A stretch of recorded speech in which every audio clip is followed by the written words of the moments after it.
கொடிக்கம்பங்களை அகற்றாவிடின் அந்தந்த மாவட்ட ஆட்சியர்கள் நேரில் ஆஜராக வேண்டும். மேலும் அந்த கொடிக்கம்பங்களுக்கு 1000 ரூபாய் கட்டணம் வசூலிக்க வேண்டுமென்று உயர்நீதிமன்றம் உத்தரவிட்டுள்ளது.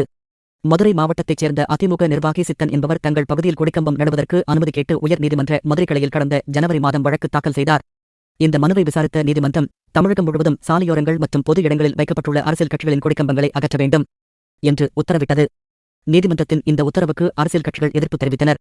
கொடி மூலம்தான் தங்களின் கொள்கைகளை மக்களிடம் கொண்டு செல்ல முடியும் என்று கருத்து தெரிவித்தனர். இதையடுத்து அமாவாசை என்ற மற்றொரு அதிமுக நிர்வாகி கடந்த மார்ச் மாதம் மதுரை உயர்நீதிமன்ற டிவிஷன் பெஞ்சில் மேல்முறையீடு செய்தார். இந்த மனுவை விசாரித்த நீதிபதிகள் பொது இடங்களில் கொடிக்கம்பம் வைக்க தடை விதித்தது சரிதான் என்று வழக்கை தள்ளுபடி செய்தனர். மேலும் 12 வாரங்களில் தமிழகம் முழுவதும் உள்ள கொடிக்கம்பங்களை அகற்ற வேண்டுமென்றும் நீதிமன்றம் உத்தரவிட்டது. இதையடுத்து நோட்டீஸ் அனுப்பப்பட்டு கொடிக்கம்பங்கள் அகற்றும் பணி நடைபெற்று வருகிறது. இதற்கு எதிர்ப்பு தெரிவித்து மார்க்சிஸ்ட் கம்யூனிஸ்ட்கள் கட்சி, விடுதலை சிறுத்தைகள் கட்சி உயர்நீதிமன்ற மதுரை கிளையில் மீண்டும் வழக்கு தொடர்ந்தனர். இந்த மனு கடந்த வாரம் நீதிமன்றத்தில் விசாரணைக்கு வந்தது. அப்போது தமிழ்நாட்டில் 1,22,682 கொடிக்கம்பங்கள் கண்டறியப்பட்டு தற்போது வரை 81,883 கொடிக்கம்பங்கள் அகற்றப்பட்டுள்ளது என்று தமிழ்நாடு அரசு கூறியிருந்தது. இந்நிலையில் மதுரையில் 2 இடங்களில் அதிமுக கொடிக்கம்பம் வைக்க அனுமதி கேட்டு சென்னை உயர்நீதிமன்றத்தில் வழக்கு தொடரப்பட்டது. இந்த மனு நேற்று ஜூன் 18 விசாரணைக்கு வந்தது.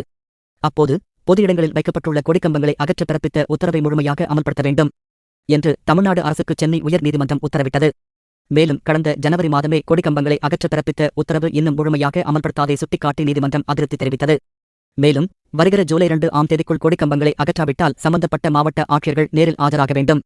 பொது இடங்களில் நடப்படும் கொடிக்கம்பங்களுக்கு ரூபாய் 1000 கட்டணம் வசூலிக்க வேண்டும். சாலையின் நடுவில் அமைந்துள்ள தடுப்புகளில் கொடிக்கம்பங்கள் நடக்கூடாது. பொது இடங்களில் நடைபெறும் அரசியல் கட்சி கூட்டங்களுக்கு வாடகை வசூல் செய்ய வேண்டும் என அரசுக்கு நீதிமன்றம் அறிவுறுத்தியுள்ளது.